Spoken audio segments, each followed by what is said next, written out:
ಇವತ್ತು ಪ್ರಜ್ವಲ್ ರೇವಣ್ಣ ಅವರು ಬರ್ತಾರ. ತುರ್ತು ಪರಿಸ್ಥಿತಿಯಲ್ಲಿ ಪೆರೋಲ್ ನೀಡಕ್ಕೆ ಅವಕಾಶವೂ ಸಹ ಇದೆ. ಪ್ರಜ್ವಲ್ ರೇವಣ್ಣ ಅವರು ಬರ್ತಾರ. ಎಲ್ರಿಗೂ ಕೂಡ ಒಂದು ಕಟ್ಟ ಕಡೆಯ ಪ್ರಶ್ನೆ ಕಾಡ್ತಾ ಇರುವಂತದ್ದು.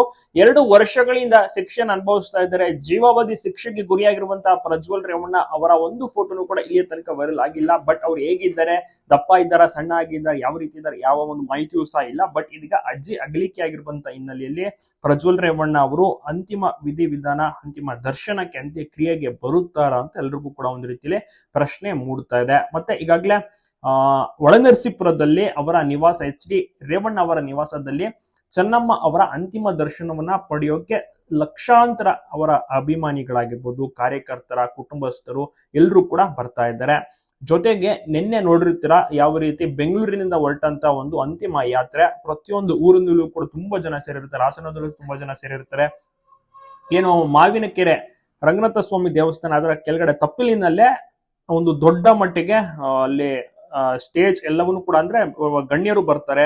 ಮತ್ತೆ ತಾತ್ಕಾಲಿಕ ಹೆಲಿಪ್ಯಾಡ್ ನಿರ್ಮಿಸಿದ್ದಾರೆ. ಸೊ ಏನಂದ್ರೆ DK ಶಿವಕುಮಾರ್ ಅವರು ಬರ್ತಾರೆ, CM ಬರ್ತಿದ್ದಾರೆ, DCM ಅವರು ಎಲ್ಲರೂ ಕೂಡ ಬರ್ತಾರೆ ಈ ಒಂದು ಅಂತಿಮ ಕಾರ್ಯಕ್ಕೆ. ಸೊ ಅಲ್ಲಿ ಬಂದಂತ ಎಲ್ಲಾ ಬೇರೆ ಅಭಿಮಾನಿಗಳಾಗಿರ್ಬೋದು, ಜನರಿಗೆ ನೋಡಕ್ಕೆ ವ್ಯವಸ್ಥೆ ಎಲ್ಲವನ್ನು ಕೂಡ ಮಾಡಿದ್ದಾರೆ, ಕಂಪ್ಲೀಟ್ ಸೆಕ್ಯೂರಿಟಿ ಎಲ್ಲವನ್ನೂ ಕೂಡ ಮಾಡಿದ್ದಾರೆ.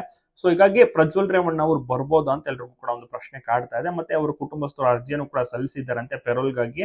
ಇಫ್ ಇನ್ ಕೇಸ್ ಏನಾದ್ರು ಜಡ್ಜ್ ಓಕೆ ಕೊಟ್ಟು ಗ್ರೀನ್ ಸಿಗ್ನಲ್ ಕೊಟ್ಟು ಪೆರೋಲ್ ಏನಾದ್ರು ಲಭ್ಯವಾದ್ರೆ ಖಂಡಿತವಾಗಿಯೂ ಕೂಡ ಪ್ರಜ್ವಲ್ ರೇವಣ್ಣ ಅವರು ಎಸ್ಕಾರ್ಟ್ ಜೊತೆಗೆ, ಅಂದ್ರೆ ಪೊಲೀಸರು ಇರ್ತಾರೆ ಎಸ್ಕಾರ್ಟ್ ಮಾಡ್ತಾರೋ ಅವ್ರ ಜೊತೆಗೆ ಬಂದು ಅಂತಿಮ ದರ್ಶನವನ್ನ ಪಡ್ಕೊಂಡು ವಾಪಸ್ ಅವ್ರ ಜೊತೆಗೆ ಹೊರಟು ಹೋಗ್ತಾರೆ. ನೋಡ್ಬೇಕು, ಇನ್ನ ಮಧ್ಯಾಹ್ನ ತನಕ ಟೈಮ್ ಇದೆ. 2-2:30 ಆಗುತ್ತೆ ಅಂತ್ಯಕ್ರಿಯೆ ಶುರುವಾಗುವಂತದ್ದು. ಸೊ ನೋಡ್ಬೇಕು ಅಷ್ಟೊತ್ತಿಗೆ ಏನಾದ್ರು ಸಾಧ್ಯತೆ ಇದೆಯಾ ಪ್ರಜ್ವಲ್ ರೇವಣ್ಣ ಅವರ ಆಗಮನ ಆಗ್ಬೋದಾ ಅಂತ. ಯಾಕಂದ್ರೆ ಎಲ್ರಿಗೂ ಕೂಡ ಒಂದು ರೀತಿಯಲ್ಲಿ ನಿರೀಕ್ಷೆ ಇದ್ದೇ ಇರುತ್ತೆ.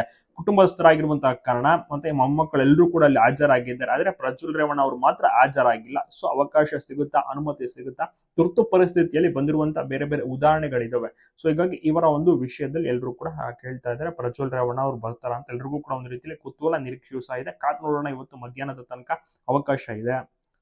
ತಾತ ಅಜ್ಜಿ ಅಂದ್ರೆ ಪ್ರಜ್ವಲ್ ರೇವಣ್ಣ ಅವರಿಗೆ ತುಂಬಾನೇ ಇಷ್ಟ, ತುಂಬಾನೇ ಹಚ್ಕೊಂಡಿದ್ರು ಸಹ.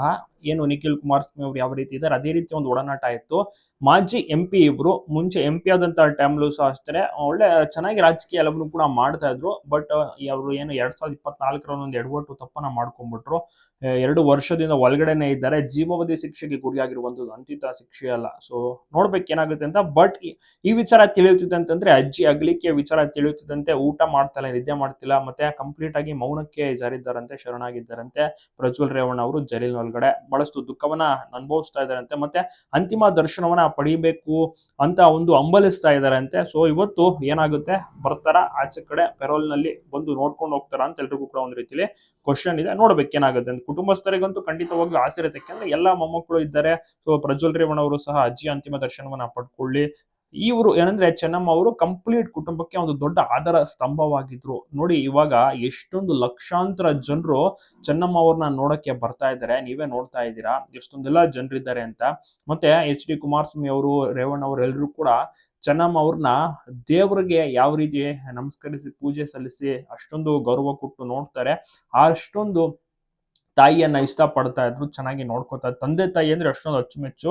ಮತ್ತೆ ದೇವೇಗೌಡರು ಕುಟುಂಬ ಅಂದ್ರೆ ಕರ್ನಾಟಕದಲ್ಲಿ ಒಂದು ದೊಡ್ಡ ಮೈಲಿಗಲ್ಲು ಅಂತಾನೆ ಹೇಳ್ಬೋದು. ಒಳನರಸೀಪುರ ಭಾಗದವರಾದಂತವ್ರು ಏನು ಎಲ್ಲ ಕಂಪ್ಲೀಟ್ ಅಲ್ಲೇ ವಿಧಿವಿಧಾನ ಸಹ ನಡೆಯೋದು.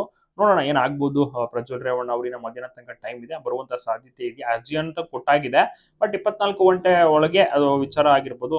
SR ನೋ ಅಂತ ತಿಳಿಸ್ಬೇಕಾಗುತ್ತೆ. ಜಡ್ಜ್ ಅವರು ಯಾವ ರೀತಿ ಹೇಳ್ತಾರೆ.